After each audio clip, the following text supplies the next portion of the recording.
Hi, this is Neve Arthur, the Stay-at-Home Family, with today's edition of the Scientific Happiness Project. So I found a way to be hands-free in my car, which is exciting, but it's kind of like awkward. Yesterday we were talking about the reticular activating system and how it filters out information that we think, or that our subconscious or unconscious thinks is unimportant to us.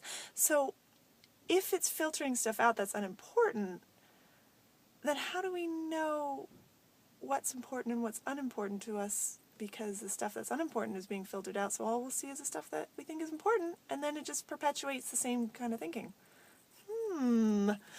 Well, this is where it's actually really helpful to look at how you view the world as different from how the world actually is. My friend Ashley is always saying, no two people see the same color red. No one sees everything exactly the same. We have identifiers. We have things that help us to make sure we're kind of talking about the same thing. But we do see the world differently, and part of that is that we each have our own individual map of how the world is around us. And that map is not the world. It's not 100% perfect.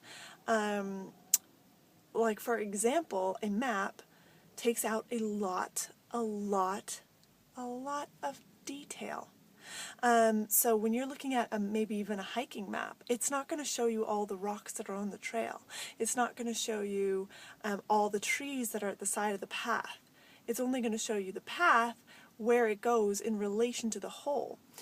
So in order for maps to work, they just have to take out as much detail as possible so that they can show as much space as possible, so that they can have as much information as possible. So our brains do the same thing, so that we can store a lot of information. It deletes a lot of the detail, and it has us just look at the world in this one way.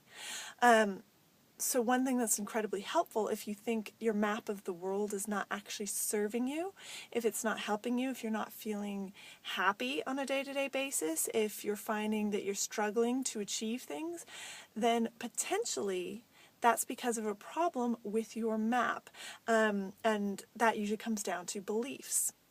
So one thing that can be really helpful is to start filling in the detail. So when you're thinking about something, look for places where you say, oh, well, that's like this because, or where you have given meaning to something that doesn't necessarily hold that meaning. For example, someone might say to you, oh, I'm too busy.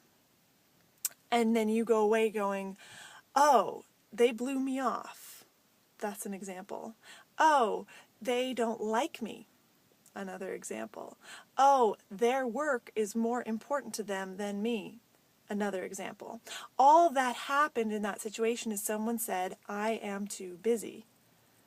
And instead of taking it as them being too busy and not worrying about what that means about you, you went off and made it about you and figured out why, all these reasons why that meant that the person had some particular feeling about you, which is hugely draining on your energy and takes up a lot of time. So in your map, someone saying, I'm too busy, means that they don't care.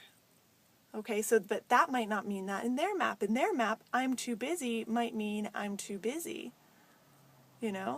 So what's incredibly helpful is when you find yourself doing stuff like that, start asking yourself detail questions. Start saying, okay, so-and-so said they were too busy. That's making me feel like I'm unimportant. One, you could go and ask them, that kind of made me feel like you were blowing me off. Is that the case? It might be someone you might not want to ask that to. So you might just want to look at areas where you are attributing meaning where there isn't meaning, and areas where you are being incredibly vague. So, for example, you might say, oh, I don't feel like doing something. That's somewhere where you might want to dig in on the detail. So if you don't feel like working towards your goals, why is that? Maybe it's a fear. Maybe when that fear comes up, what are you afraid of? I'm afraid of failure. Well, what is failure? Failure is I don't get this thing that I wanted. Failure is I'll have this particular feeling. Failure is this, failure is that. As you dig into the details, it can help you see, it just helps you uncover how you're viewing the world. And then in that, the main goal of this is to realize that you're making it all up. is to realize that you are attributing feelings or attributing how you're going to feel about yourself. It's usually ways that you look at yourself to how someone else is acting or how you are acting or not acting, or how you think the world is.